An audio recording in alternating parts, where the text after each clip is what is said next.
এই যে ৭৭ জন, আমরা চরমনার একজন আছে ৭৮ জন, আর একটা যেহেতু বাকি আছে শেরপুরে একটা, এটা ৭৯ জন।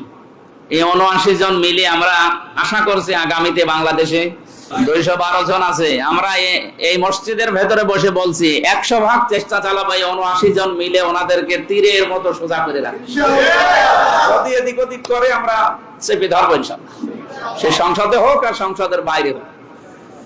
তা আমরা মধ্যম পন্থা অবলম্বন করবো। এটা হচ্ছে আল্লাহর জন্য সাক্ষী হওয়ার একটা নিয়ম। ২ নম্বরে এই যে তাকওয়া অর্জন করার জন্য ন্যায় বিচার কায়েম করা দরকার।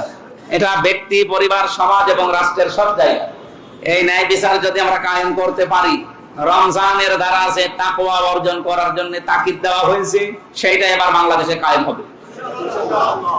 আমাদের কাছে দল বেদল, ধর্ম অধর্ম না, মানুষ হলে তার প্রতি আমার নিজের দল যা করেছে, অন্যের দল যা করেছে, আমি ওইটা হিসাব করে দেখবো এটা বৈধ কিনা। সাদাবাজি আমার দলের লোক করলে অসুবিধা নেই, অন্য দলের লোক করলেই ধরা লাগবে না, এটা ন্যায় বিচার না।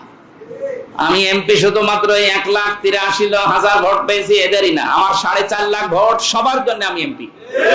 আমি সবাইকে আমার নিজের আপন ভাইয়ের মতো মনে করি, আপন বোনের মতো মনে করি। ইনশাআল্লাহ আগামীর ৫টা বছর যেন সঠিকভাবে ইখলাসের সাথে সুন্দর নিয়মে